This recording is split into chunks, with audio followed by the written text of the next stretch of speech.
Hi friends, welcome in. Today we are doing something exciting for me.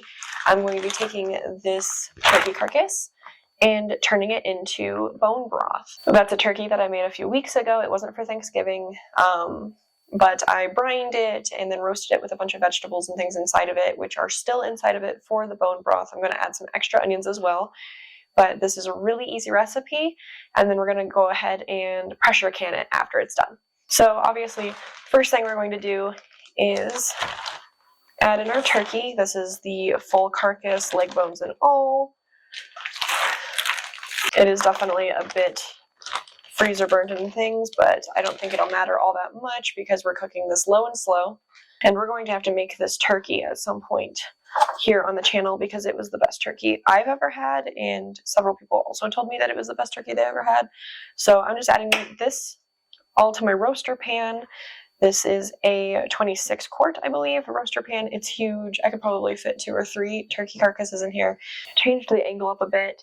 This is the first full video on the channel, so please bear with me while I figure things out. But I'm just going to cut this onion. This is a sweet onion. It's also what I stuffed the bird with. And we're going to throw it in here, wrapper and all, just to add some extra flavor. If you have frozen veggie scraps, you can also throw that in there. I have a bag of frozen scraps, but we're going to be making chicken stock later in the week, and I want to use that bag for that. So I'm just going to add an extra onion here. And then we're just going to go ahead and top this all off with a lot of water. So inside of the bird, there are some more of these onions. There are some, I believe, sweet tango apples. We also have some thyme and some sage in there. Just lots of good flavors.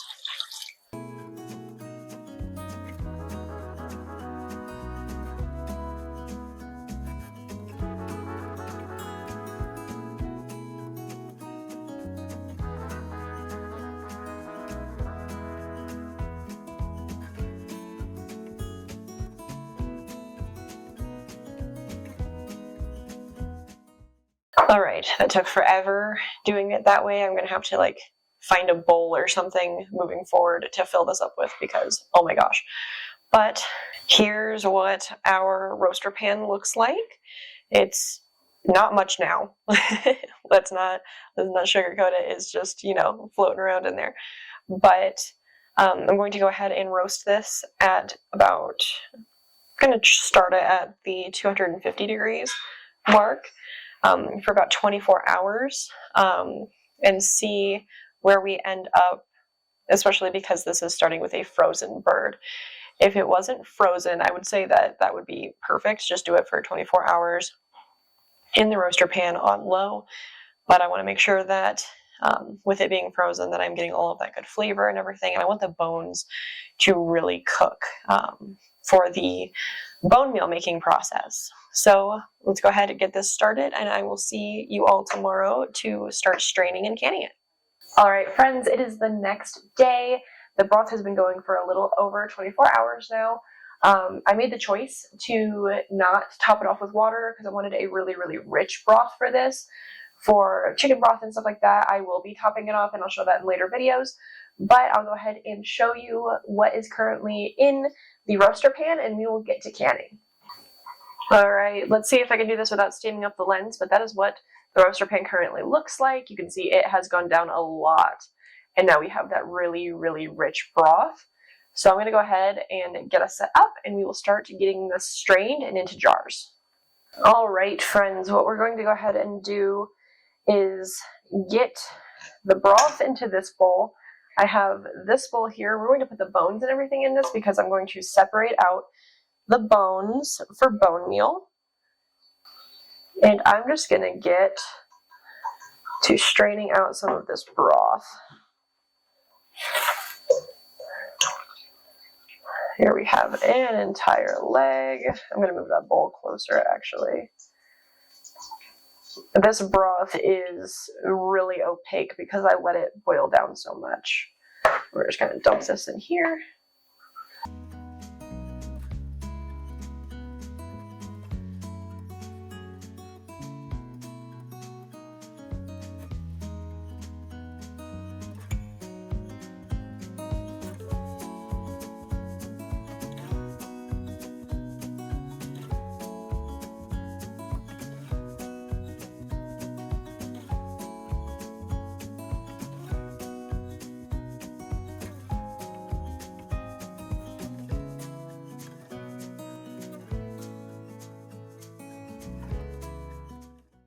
All right, friends, we're ready to get canning.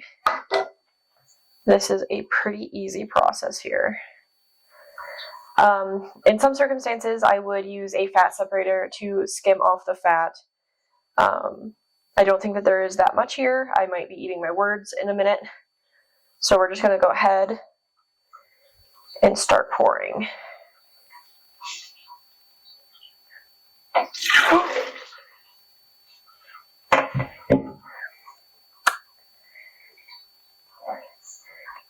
And that's how you tell that this is my first time doing this.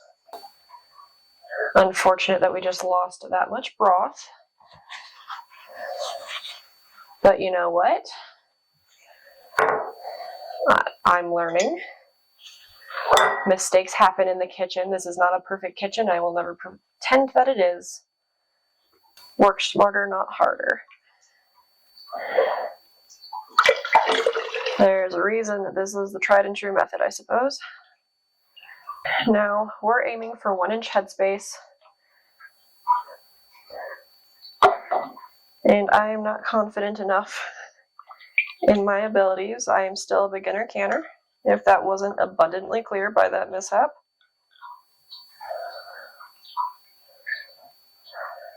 And that's 1 inch. Put this off to the side and start our next jar.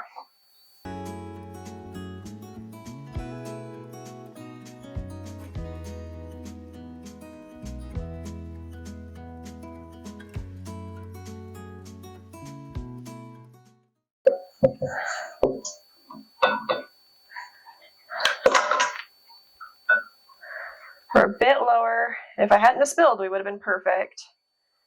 Then our 1-inch headspace.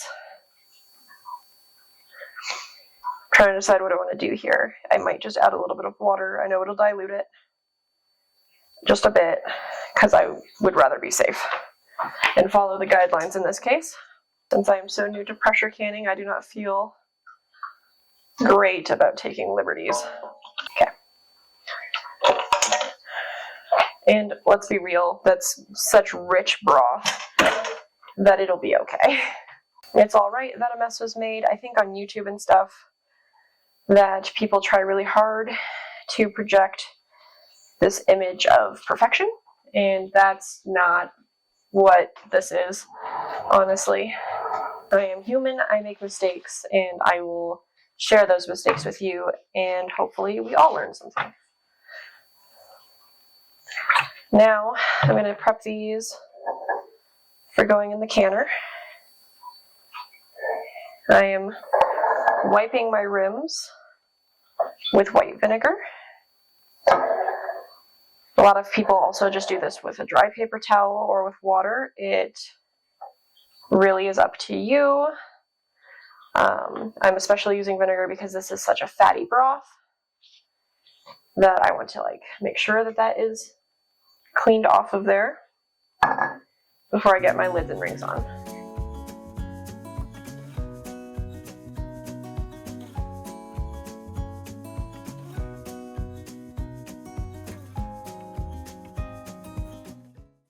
There we go. So we have our hot broth. I'm going to get some hot water going. So I'm using the Nesco electric pressure canner. There are some controversies with using electric pressure canners. This is not a, you can pressure cook in it, but it is a pressure canner first and foremost. I would suggest doing your own research before saying yes or no if you feel like it's safe to use. I personally, with my research, have found that at my elevation, it's safe. At least to me, that is my opinion. You are welcome to have a different opinion. And eventually I will, because I'm finding that this is not big enough for me. I will be getting a standard pressure canner. It's just not in the budget right now. So this is what we have, and it has been working wonderfully for me. So I might do a video later on why I find that this is safe. But again, if you don't feel safe using it, more power to you. Using a standard pressure canner is more than okay. So since I haven't done this a whole lot, what I'm doing is following the instructions. as they are written in my instruction booklet to place my jars in first. I'm using 8 cups of hot water. And I brought you guys in a little bit closer so that you can see what I'm doing here. And we're going to close this. It says to make sure that you have the right airlock on. I use the green one because I'm at a really high elevation. Then we're going to press high. That would help if I plugged it in. See, not a perfect kitchen.